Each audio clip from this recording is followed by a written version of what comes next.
It was one of those still, unsettling nights in the jungle where every sound seems amplified and every shadow feels alive. Our unit had been on patrol for hours, the oppressive heat of the day giving way to a cold, unnerving stillness. We were moving cautiously through the dense foliage, the canopy overhead blotting out most of the moonlight. Every now and then, the distant rumbles of artillery would remind us of the larger conflict we were part of, but here, in this thick green darkness, it felt like we were alone in a world of our own. Sergeant Miller, our squad leader, led us through the winding paths. He had been quiet all night, his normally boisterous voice reduced to a whisper as if he feared disturbing something we couldn't see. I noticed it too, something felt off, like the air itself was holding its breath. Even the jungle seemed to be watching us, its usual chorus of insects and animals strangely silent. "Everyone stay sharp," Sergeant Miller said in a low voice, his eyes darting around as if expecting something to leap out from the darkness. "Something doesn't feel right." We moved on, the silence growing more intense with each step. The only sounds were the crunch of leaves beneath our boots and the occasional distant crack of gunfire. Private Jenkins, always the skeptic, grumbled, "It's probably just the heat getting to us. We've been out here too long." But I wasn't so sure. The oppressive stillness was beginning to gnaw at me. I couldn't shake the feeling that we were being watched. I glanced over my shoulder, but the shadows were impenetrable. I kept moving, trying to ignore the growing sense of dread. Suddenly, I caught a glimpse of something out of the corner of my eye. It was a shadow, a fleeting, dark shape that darted between the trees. It was too quick to be a person and too fluid to be a trick of the light. My heart raced, and I spun around, but the jungle was empty. I could see the confusion on my comrades' faces as I tried to explain. "Did anyone else see that?" I asked, my voice barely more than a whisper. "See what?" Jenkins responded, his voice tinged with irritation. "That shadow, it moved too fast," I said, my hands shaking slightly. The others exchanged glances, but their expressions were skeptical. "Just take it easy," Miller said, trying to reassure me. "It's probably just fatigue. Let's keep moving." We continued through the jungle, but I couldn't shake the feeling of something lurking just beyond our vision. The air felt colder now, a stark contrast to the oppressive heat of earlier. The dense foliage around us seemed to close in, the branches reaching out like skeletal fingers. Every rustle of leaves and snap of twigs made me jump. It wasn't just the jungle anymore, it felt like the jungle itself was conspiring against us. Then came the sound, a guttural, inhuman growl that seemed to come from all directions at once. It was a noise unlike anything I had ever heard, a low rumbling growl that sent chills down my spine. My flashlight wavered as I tried to pinpoint the source of the sound. "What the hell was that?" I asked, my voice trembling. "Everyone, stay alert," Sergeant Miller ordered, his calm exterior betraying a hint of fear. "Form up and keep your eyes open." We tightened our formation, the growl growing louder, closer. The jungle was alive with the sound, the growls seeming to come from every shadow. My nerves were on edge, every instinct screaming at me to flee. But where could we go? The darkness was impenetrable, and the oppressive silence was only broken by those terrifying sounds. We pushed forward, trying to ignore the growing sense of panic. The growls grew more insistent, echoing through the dense foliage. I could see the fear in my comrades' eyes, the sweat on their brows. We were lost, disoriented, and the jungle seemed to shift around us, making it impossible to tell where we were. The atmosphere grew colder, the oppressive heat replaced by a biting chill. I could see our breaths forming small clouds in the air, adding to the eerie atmosphere. The trees seemed to lean in closer, their twisted branches casting long, ghostly shadows. I felt as if we were being herded, but by what, I couldn't say. And then, as abruptly as it started, the growls ceased. The jungle fell into a suffocating silence. We stood still, listening for any sign of what had caused the noise, but there was nothing. Just an empty, oppressive silence that made the hair on my neck stand on end. We continued, our steps heavy with exhaustion and fear. The oppressive silence was broken only by the sound of our footsteps crunching through the underbrush. We stumbled through the jungle, disoriented and on edge, until suddenly, we were bathed in a blinding white light. It was so intense that we had to shield our eyes. When the light faded, we found ourselves in a different part of the jungle, far from where we'd started. The familiar landmarks were gone, replaced by unfamiliar terrain. What just happened?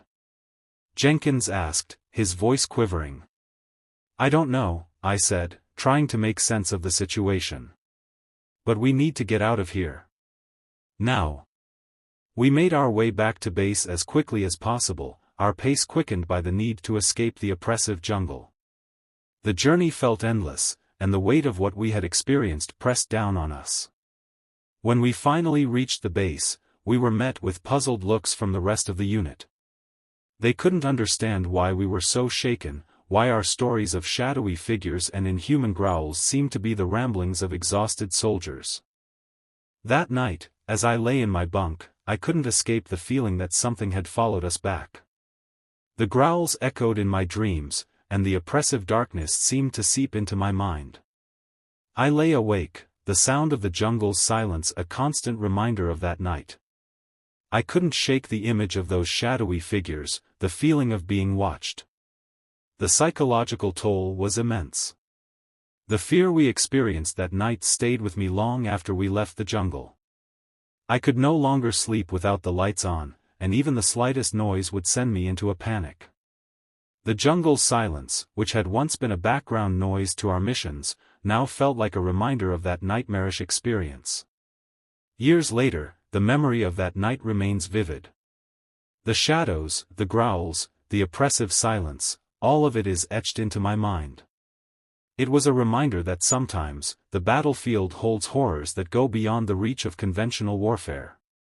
It was a fear that never truly fades, a constant reminder of the unknown terrors that lurk in the dark. It was during one of our deployments in a remote and desolate area that I encountered something beyond my understanding. Our base was set up on an old, abandoned airstrip that had been forgotten by time and conflict. The airstrip itself was a relic from a previous era, its runways cracked and overgrown, and the surrounding landscape was an endless stretch of arid desert, punctuated only by scattered, skeletal remains of what had once been structures. The base was a makeshift affair, constructed from the remnants of old buildings and reinforced with whatever materials we could find. The airstrip's terminal, once a bustling hub, had been transformed into our command center. It was a large, open space with cracked windows and sagging ceilings. Despite its size, it felt cramped and claustrophobic, and the echoes of our movements seemed to amplify the pervasive silence. We had been stationed there for weeks, and the isolation was beginning to weigh heavily on all of us. The loneliness and the ceaseless quiet were unnerving. The only sounds were the occasional whistling of the wind and the distant, haunting calls of desert creatures. The days blended into each other, and the nights were marked by an oppressive darkness that seemed to stretch on forever. One night, as I was on guard duty, the silence felt unusually heavy. It was a clear, moonlit night, with the full moon casting an eerie, silvery light across the barren landscape. I was patrolling the perimeter, my footsteps the only sound breaking the stillness. The desert stretched out before me, a vast, empty expanse that seemed to swallow up any light. As I walked, I noticed a faint, pulsating glow on the horizon. At first, I thought it might be a mirage or the reflection of moonlight on some distant object, but the glow was steady and unlike anything I had seen before. It was a soft, bluish light that pulsed gently, like a beacon in the darkness. My curiosity got the better of me, and I decided to investigate. I approached the base and reported to Sergeant Ramirez. "Hey, Sergeant Ramirez, I'm seeing something strange on the horizon. There's a blue light out there. I'm going to check it out." "Be careful," Ramirez replied, his voice carrying a note of concern. We don't know what's out there. Stay in touch. With Ramirez's warning in mind, I set off towards the light. The distance made it difficult to gauge what it was, and the desert's oppressive silence made every sound feel amplified. My flashlight beam cut through the darkness, but the light from the horizon was so intense that it made it hard to see anything clearly. As I drew closer, the glow became brighter and more defined, and I could see that it was coming from an old, rusted vehicle, a truck that had clearly been abandoned for years. The truck was partially buried in sand, and its metal frame was corroded and decayed. The blue light seemed to emanate from within the cab, casting strange, flickering shadows on the surrounding sand. I approached cautiously, my heart racing with a mix of anticipation and unease. The light was mesmerizing, almost hypnotic, but there was something unsettling about it. I tried to peer through the cracked windshield but saw nothing inside. The interior was as dilapidated as the exterior, with broken seats and scattered debris. I reached out to touch the truck, and as soon as my hand made contact, the light flickered and went out, plunging me into darkness. I stood there, trying to adjust my eyes to the sudden change. The absence of the light made the darkness even more profound, and the silence was now punctuated by a faint, whispering sound. It was as though the wind was carrying distant voices, but they were too faint to make out. The whispers grew louder, more insistent, and I could feel a sense of presence around me, though I could see nothing. "Hello?" I called out, my voice trembling as I strained to make sense of the whispers. "Is someone there?" There was no response, only the continued whispering that seemed to encircle me. The sound was almost rhythmic, like a chant or a prayer. The hairs on the back of my neck stood on end, and my pulse quickened. I fumbled for my radio, my hands shaking as I tried to establish contact with the base. "Sergeant Ramirez, I'm heading back. I need backup." "Something's not right out here," I said into the radio. "Copy that," Ramirez's voice crackled through the static. "Get back to base as quickly as you can. We'll send a team to check it out." I started to make my way back, my flashlight beam trembling as I tried to navigate through the darkness. The whispering followed me, growing louder and more chaotic with each step. I could still see the shadows moving around me, but every time I turned to look, they vanished. My heart pounded in my chest, and every shadow seemed to hold some new terror. When I reached the base, my comrades could see the fear in my eyes. They gathered around, listening as I recounted the strange events.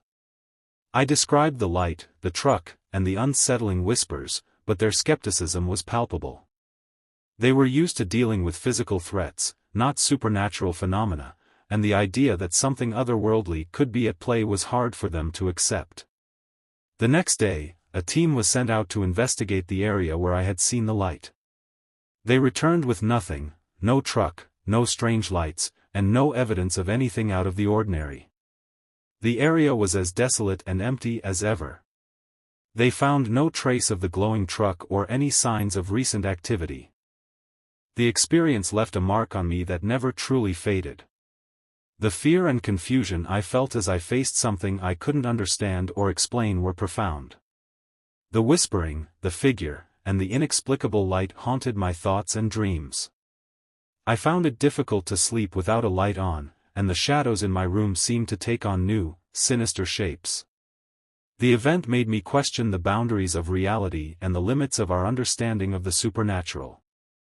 The desolate airstrip became a constant reminder that some things can't be explained away by logic or reason. The experience taught me that the battlefield holds not just physical dangers but psychological and supernatural horrors as well. It wasn't just about fighting an enemy anymore, it was about grappling with the fear of the unknown and the unsettling realization that sometimes, the most terrifying things are those we can't see or comprehend. Even now, years later, the memory of that night remains vivid, a chilling reminder that the desolate expanse held more than just the scars of war, it held something far more mysterious and unsettling. It was one of those haunting nights in the war-torn outskirts of what used to be a bustling city. The place had become a desolate wasteland, a shell of its former self. Once grand buildings were reduced to skeletal frames, their shattered windows gaping like hollow eyes. The streets were strewn with debris, broken glass, twisted metal, and remnants of lives that had been abruptly interrupted. The oppressive dust hung in the air, a constant reminder of the destruction that had befallen the area. Our unit had been stationed in what remained of a grand hotel, now a makeshift base of operations. The grandeur of its past was barely recognizable amid the grime and decay. The hotel's faded elegance was overshadowed by the ruins of its former glory. Each night, the once elegant lobby was transformed into a command center, its broken chandeliers casting eerie shadows against the walls. The air was thick with the smell of mold and rot, mingling with the faint, ever-present odor of gunpowder. We were on a routine patrol one night when the silence began to unsettle me. It was an eerie kind of quiet, the usual sounds of distant gunfire and occasional explosions silenced as if the city itself had succumbed to a heavy, unnatural stillness.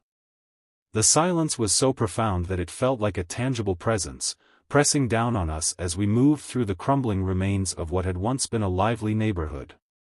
Corporal Davis, who was generally the most reliable of us, had gone ahead to check a particularly darkened alley.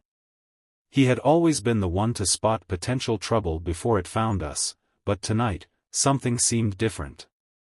As he crouched by a crumbling wall, scanning the alley with his flashlight, he suddenly froze, his body tense and rigid. "Davis, what's up?" I called out, trying to keep my voice steady despite the growing unease in my chest. "Shoo," Davis hissed, his eyes wide with a look I had never seen before. "There's someone. I'm not sure." I felt a shiver run down my spine as I approached cautiously. The darkness of the alley seemed to swallow the light from Davis's flashlight, making it difficult to see anything beyond a few feet in front of us. The air was cold, a stark contrast to the oppressive heat we had grown accustomed to. The silence was broken only by the faint rustling of debris and the distant, muted sounds of the city's chaos. "What's going on?" I asked again, trying to peer into the darkness where Davis had been looking. "I saw something," Davis said, his voice barely above a whisper. "A figure. It was standing there, just watching us.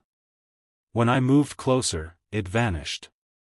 I scanned the alley, but there was nothing, just the same dark, oppressive silence. The shadows seemed to shift and dance, but there was no sign of a figure or anything that could explain Davis's reaction. We exchanged uneasy glances, but no one could make sense of what had happened. We decided to return to the base, the feeling of being watched lingering as a heavy weight on our shoulders. Back at the base, Davis was visibly shaken. His usually steady hands were trembling, and he refused to discuss what he had seen, only muttering that it was something not right.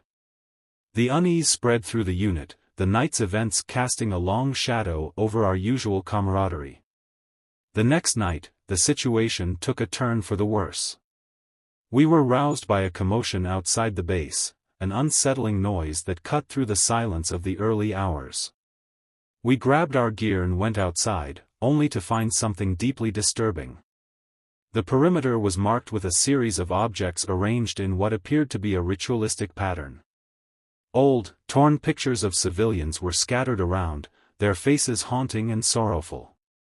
Broken dolls, some with missing limbs, were positioned in strange formations, and there were bizarre symbols scrawled on the walls with what looked like dried blood.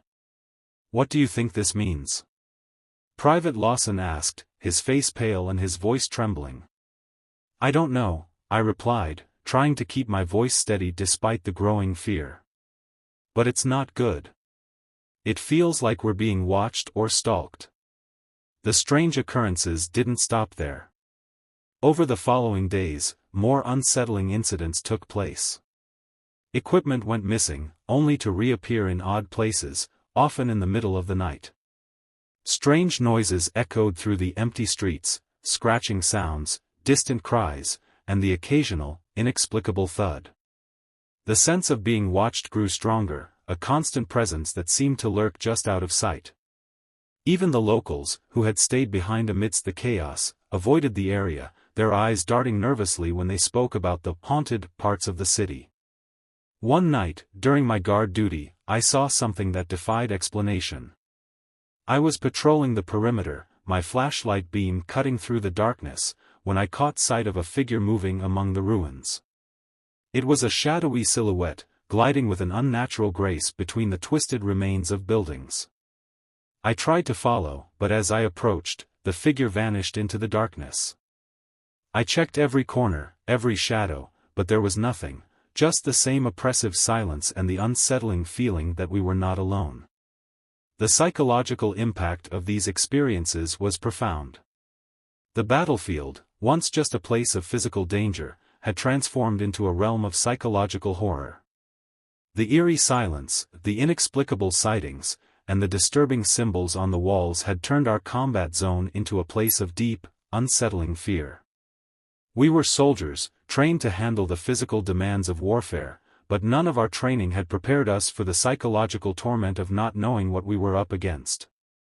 Even after we left that place, the effects lingered. I found myself unable to sleep without a light on, the shadows in my room too reminiscent of those dark alleys and empty streets. The images of those ritualistic patterns and the feeling of being watched haunted my thoughts.